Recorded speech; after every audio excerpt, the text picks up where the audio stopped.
தேவனாலும் கர்த்தராகிய கிறிஸ்துவினாலும் நம் அனைவருக்கும் சந்தோஷமும் கிருபையும் உண்டாவதாக.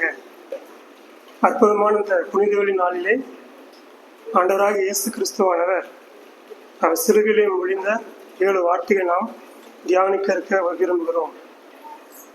நாம் கூடி வந்திருக்கிறோம்.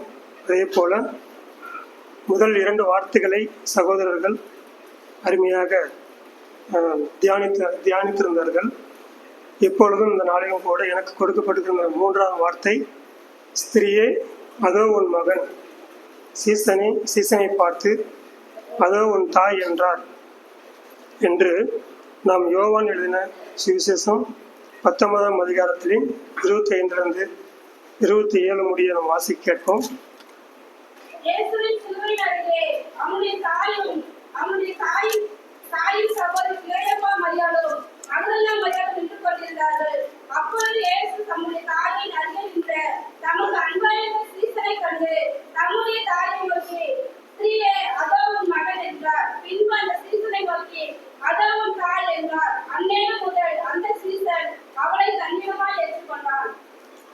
இயேசுவானவர் சிலுவிலே அறைந்த பொழுதும் கூட அவர் தலையிலே முள்முடி சூட்டப்பட்டவராய், கரங்களிலே ஆணிகள் அடித்தவராகவும், சிலுவிலே ரத்தம் சிந்தப்பட்டவராகவும் அவர் இருக்கும் தருவாயில் முதல் 2 பேருக்கு பொதுவான ஒரு பிதாவை இவர்களுக்கு மன்னியும் என்று முதல் வார்த்தையை அந்த இடத்திலே இயேசுவானவர் பொதுவான ஒரு மன்னிப்பை குறித்து சொல்லுகிறார். 2வது வார்த்தையிலே நீ இன்றைக்கு என்னுடன் கூட பரதேசில் இருப்பாய் என்ற வார்த்தை ஒரு கல்லனுக்கு ஒரு ரட்சிப்பை வெளிப்படுத்துகிறார். அதே போல 3ஆம் வார்த்தை தம் குடும்பத்தாருக்கு, அதாவது தன்னுடைய அன்பின் தாயாகிய மரியாளுக்கு ஒரு பராமரிப்பை வெளிப்படுத்துகிறார் என்று நாம் அறிந்து கொள்ள முடியும். இந்த வார்த்தையின்படி நாம் கிரேக்க வார்த்தையின் பின்னணியிலே நாம் தியானிக்கலாம்.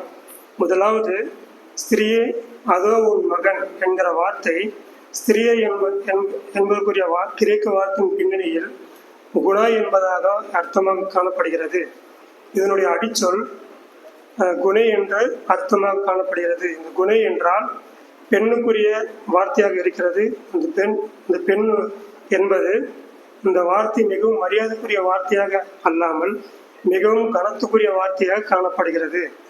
அடுத்ததாக அதோ என்கிற வார்த்தை கிரேக்க வார்த்தையின் பின்னணியில் இடை என்பதாகும். இதற்கு இதோ பாரும், இங்கே பாரும் என்று அர்த்தமாக காணப்படுகிறது. இதனுடைய அர்த்தம் என்று பார்த்தால் ஒன்றை குறிப்பிட்டு காண்பித்தல், ஒன்றை அறிமுகம் படுத்துதல்.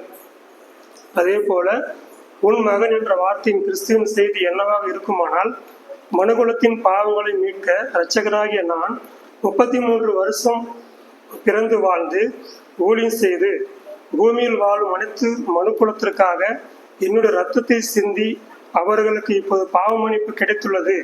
இனி நான் பூமிக்குரிய வாழ்க்கையை வாழப்போவதில்லை. ஆனால் இந்த அன்பின் சீசன் யோவான் உன்னை பராமரிப்பார், பாதுகாப்பார் என்று செய்தியாகவே ஸ்திரியே அதோ உன் மகன் என்ற வார்த்தை உள்ளது என்று குறிப்பிடத்தக்கது. அடுத்ததாக தனது அன்பின் சீசனாகிய யோவானை பார்த்து அதோ உன் தாய் என்று சொல்லுகிறார். இந்த இடத்திலே நாம் ஏசாயா 52ஆம் அதிகாரம் 13ஆம் வசனத்திலே வாசிக்கிறோம். இதோ என் தாசன் ஞானமாய் நடப்பார் என்று அந்த வார்த்தையை நிறைவேற்றுவதற்காக தன் தாயை தன் அன்பின் சீசனிடம் எனது தாயை உனது தாயாக ஏற்றுக்கொண்டு கடைசி வரை பராமரிக்க வேண்டும் என்று கூறினார். அவர் தேவகுமாரனாக இருந்தும் மனுஷகுமாரனாக அந்த பூமிக்குரிய தாயாரை சரியான பராமரிப்பில் யோவானிடத்தில் ஒப்பு கொடுத்தார் என்று நாம் பார்க்கிறோம். இதிலே இயேசுவானவர் தன் தாயை எப்படி ஒரு சீசனிடத்திலே அவர் ஒப்பு கொடுத்தார் என்று அந்த தீர்க்கதரிசன வசனமானது நமக்கு ஞானமாய் நமக்கு கற்றுக் கொடுக்கிறது. அதே போல இயேசு எவ்வளவாய் ஞானம் உள்ளவராய் பொறுப்புள்ளவராய் நடந்தார் என்று இந்த வசனத்தின்படி நிறைவேறியது என்று நாம் பார்க்கிறோம்.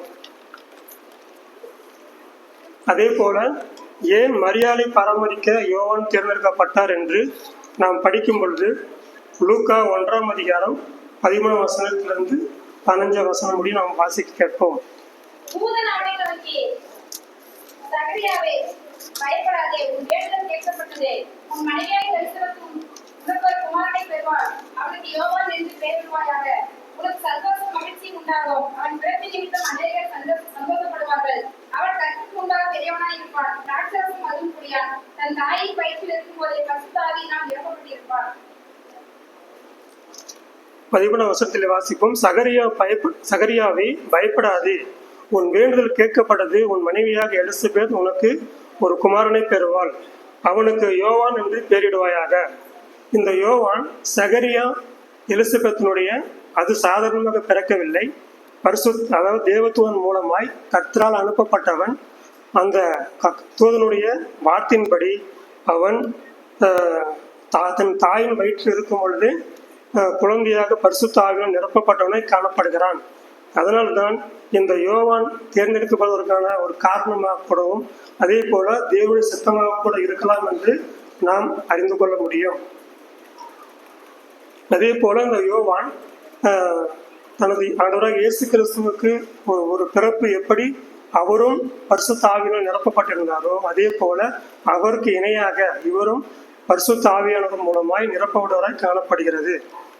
அதே போல மற்ற சீசர்களும் இந்த அன்பின் சீசன் யோவானை எல்லாரையும் பார்க்கிலும் ஒரு விசேஷமானவராக காணப்படுகிறான். ஆண்டவராகிய இயேசு கிறிஸ்து அவர் வாழ்ந்து போதும் ஊழியத்தில் சேர்ந்த அற்புதத்தையும் அடையாளத்தையும் கண்டு ஒரே சந்தோஷத்திலும் ஐக்கியத்திலும் ஒற்றுமையாக இருந்தவர்கள் இன்று இப்போதும் கூட சிலுவையின் அருகே ஒருவரும் காணப்படவில்லை.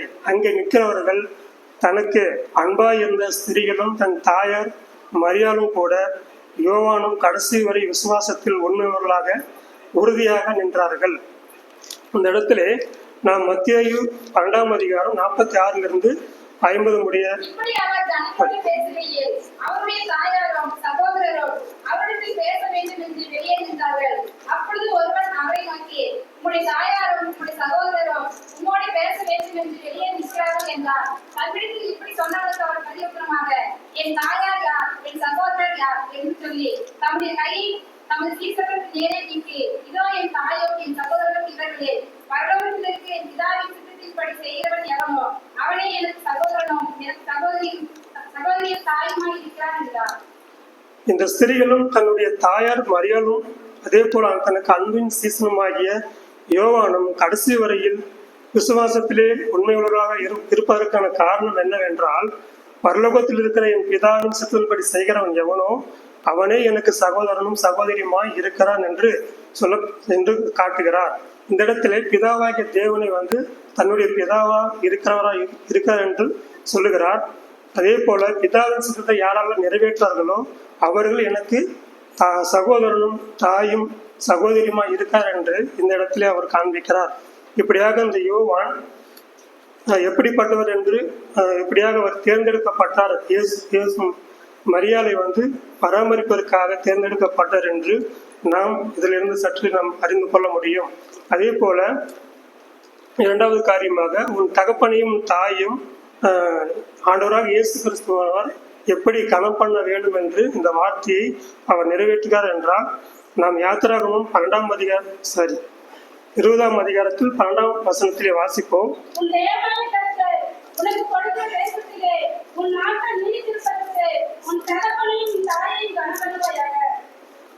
இப்படியாக ஆண்டவராகிய கர்த்தராகிய பழைய ஏற்பாட்டின் காலத்திலே உன் தேவனாய கர்த்தர் உனக்கு கொடுக்கிற தேசத்திலே உன் நாட்கள் நீடித்திருப்பதற்கும் உன் தகப்பனையும் உன் தாயும் கனம் பண்ணுவாயாக என்று யாத்திராகம் புஸ்தகத்திலே பழைய ஏற்பாட்டின் காலத்திலே ஏற்கனவே அது ஒரு கற்பனை நியாயப்பிரமாணத்தின் கட்டளையாக கொடுத்திருக்கிறது. இவ்வளவுமாய் இந்த வார்த்தையை அவர் ஆண்டவராக இயேசுவானவர் இந்த வார்த்தை நினைவு கூர்ந்து தன்னுடைய பெற்றோரை இவ்வளவுமாய் கனம் பண்ண வேண்டும் என்று இந்த வார்த்தையின் மூலமா நமக்கு நிறைவேற்றுகிறார். சிலுவில் தங்கிக் கொண்டிருந்த தன் மகனை பார்த்தபோது மரியாளின் இருதயம் எப்படியாக இருந்திருக்கும், அவர்கள் இரத்த கண்ணீரை வடித்திருப்பார்கள் அல்லவா. இப்படியாக லூக்கா எழுதின சுவிசேஷம் 2ஆம் அதிகாரம் 34ஆம் வசனம் 35ஆம் வசனம் வாசிப்போம்.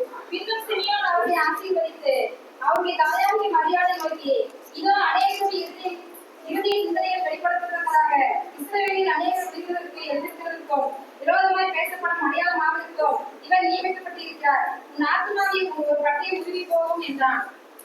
இந்த இடத்துல பிரதான ஆச்சரியனாகிய சிமியோன் அந்த குழந்தை, அதாவது தன் இயேசுவை குழந்தையாக இருந்த போதும் கூட ஏற்கனவே ஒரு மரணத்தை குறித்து அவர் தீர்க்கதரிசனமாக அவர் சொல்லியிருக்கிறார். அதே போல இதோ அநேகருடைய இறுதி சிந்தனைகள் வெளிப்படத்தக்கதாக இஸ்ரவேலில் அநேகர் விழுகிறதற்கும் எழுந்திருக்கிறதற்கும் விரோதமாக பேசப்படும் அடையாளமாவதற்கும் இவர் நியமிக்கப்பட்டிருப்பார். அதே போல உன் ஆத்மாவையும் ஒரு பட்டயம் உருவி போகும் என்று இந்த இடத்திலே நாம் பார்க்கிறோம். இப்படியாக மரியாளும் கூட தன் மகனை பார்த்து தன் ஆத்மாவிலே ஒரு பட்டயம் குத்தி பாய்வது போல அந்த இடத்திலே அவர் நிற்கிறதை நாம் பார்க்க முடிகிறது. இயேசு சிலுவையிலே தொங்கிய போதும் கூட தத்தளித்து கொண்டிருக்கிற தன்னுடைய தாயை பார்த்து தன் தாயை நினைக்கவும் நோக்கி பார்க்கவும் தவறவில்லை. தேவகுமாரனாக இருந்தாலும் மனுஷகுமாரனாக பூமியில வந்து பிறந்து வாழ்ந்த இயேசு இந்த உலகத்தில் செய்ய வேண்டிய எல்லா கடமைகளையும் எல்லா குறைகளையும் செய்து முடித்தார். பொதுவாக நம் பெற்றோர்கள் அவர்கள் நமக்கு எவ்வளவாய் நன்மையாக இருக்க வேண்டும் என்று அவர் நினைப்பார்கள். ஆனாலும் நாம் அவைகள்லாம் ஒரு பெரிதாக எண்ணாமல் சாதாரணமாக நாம் இருப்போம். இப்படியாக உலகத்தார்களும் கூட தங்களுடைய பெற்றோர்களை வந்து சரியாக கண்டு கொள்ளாமல் முடியலும் தன் தாயும் தகப்பனையும் கனம் பண்ணாமலும் அவர்களுக்கு கீழ்ப்படியாமலும் கூட வாழ்ந்து கொண்டிருக்கிறார்கள். ஆனால் தேவனால் தெரிந்து கொள்ளப்பட்ட ஒவ்வொரு மனுஷர்களும் ஒவ்வொரு பிள்ளைகளும் யாவராக இருந்தாலும் சரி, ஆனால் தேவன் ஆண்டவர் எப்படி இந்த வசனத்தை நிறைவேற்றுகிறார், தன் தகப்பனின் தாயும் கனம் பண்ண வேண்டும் என்று அவர் தேவகுமாரனாக இருந்து இந்த பூமிக்குரிய காரியங்களை கரெக்டாக சரியான விதத்திலே அவர் நிறைவேற்றுகிறார் என்று நாம் அறிந்து கொள்ள முடியும். இப்படியாக எப்படிப்பட்ட மகனாக இருந்தார் என்று நாம் சற்று பார்க்கலாம். இயேசு தீர்க்க தரிசனங்களை நிறைவேற்றுகிற மகனாக இருக்கிறார் என்று நாம் ஏற்கனவே படித்தது போல லூக்கா 2ஆம் அதிகாரத்தில் 34-35 நாம் வாசித்திருக்கிறோம். அதே போல மரியாளின் ஆத்துமாய் உருவ குத்தும்படியாக சிலுவையில் காட்சி நடக்கிறது. அந்த வேதனையின் ஆறுதலுக்காகத்தான் இந்த 3ஆம் வார்த்தை பேசுகிறார். அதே போல 2வது காரியம், இயேசு பெற்றோரை கனம் பண்ணும் பிள்ளையாக காணப்படுகிறார். இயேசு தேவகுமாரனாக மனுஷகுமாரனாக உலகிற்கு வந்தவர். அவர் தம் வாழ்நாளில் பெற்றோரை கனம் பண்ணும்படியாக வாழ்ந்தார். இன்று வாழ்கிற ஒவ்வொரு பிள்ளைகளுக்கும் நம்மளுக்கும் அவர் முன்மாதிரியாக வாழ்ந்திருக்கிறார். அதே போல 3வது காரியம், இயேசு உபத்திரவத்திலும் உத்தரவாதம் பிள்ளையாக இருக்கிறார். இந்த கடைசி நிமிஷத்தில் கூட தன் தாய்க்கு செய்ய வேண்டிய கடமையை சரியாக செய்து முடித்தார். இதிலிருந்து நாம் கற்றுக்கொள்வது, நமக்கு எப்பேற்பட்ட உபத்திரவத்திலும் இருந்தாலும் சரி, உத்தமமான பிள்ளையாக உண்மையான பிள்ளையாக தன் தாய் தகப்பன்களை போஷித்து பராமரித்து காப்பாற்ற வேண்டும் என்று போதிக்கிறார். அது 4வது காரியமாக, இயேசு ஞானமில்லை மகனாக காணப்படுகிறார். ஆண்டவர் இயேசு தன் தாயை யோவானிடத்தில் பராமரிக்கும்படி ஒப்பு கொடுக்கும் போது தன்னை ஞானமுள்ள பிள்ளையாக வெளிப்படுத்துகிறார். இதுவே ஏசாயா 52 நாம் ஏற்கனவே வாசித்தது போல வாசிக்க முடியும். அதே போல 5வது காரியம், இயேசு உறவுகளை உதறித்தள்ளாத பிள்ளை மகனாக காணப்படுகிறார். முழு வேதாகமத்திலும் தன் உறவினர்களோடு கூட உறவுகளை சரியாக செயல்படுத்தியவர்கள் அநேக நபர்கள் ஆசீர்வதிக்கப்பட்டவர்களாக இருக்கிறார்கள். இதற்கு நம் உதாரணமாக யோசேப்பு தன்னுடைய உடன்பிறப்புகளை அவன் எவ்வளவோ அவனுக்கு பிரச்சனைகள் பாடுகள் வந்த போதும் கூட அவன் தனியாக இருக்கும் பட்சத்திலே எகிப்து தேசத்திலே கூட அவன் ஒரு ராஜாவாக இருந்த போதிலும் கூட தன் குடும்பத்தாரையும் தன்னுடைய சகோதரர்களையும் கண்டு அவர் எப்படி சந்தோஷத்தோடு வரவேற்று போஷித்து பராமரித்தாரோ அதே போல இன்றும் கூட நாம் அப்படியாக நாம் இருக்க வேண்டும் என்று சொல்லப்படுகிறது. அதே போல இந்த யோசேப்பு இந்த இயேசுவுக்கு ஒரு நிழலாக காணப்படுகிறார். நம் ஆண்டவராக இயேசு கிறிஸ்து பூமிக்குரிய அந்த உறவுகளை தள்ளிவிடவில்லை. இந்த 3வது வார்த்தையின்படியே இயேசு எப்படிப்பட்ட மகனாக இருந்தார் என்று நமக்கு வெளிப்படுத்துகிறது. இதன் மூலமாய் இந்த வார்த்தைகள் நாம் எப்படிப்பட்ட மகனாக இருக்க வேண்டும் என்று இந்த வார்த்தை நம்ம ஆண்டவராக இயேசு கிறிஸ்துவானவர் நமக்கு முன்மாதிரியை காட்டியிருக்கிறார். இந்த வார்த்தைகள் மூலமா நம்மை ஆசீர்வதிப்பாராக. ஆமென்.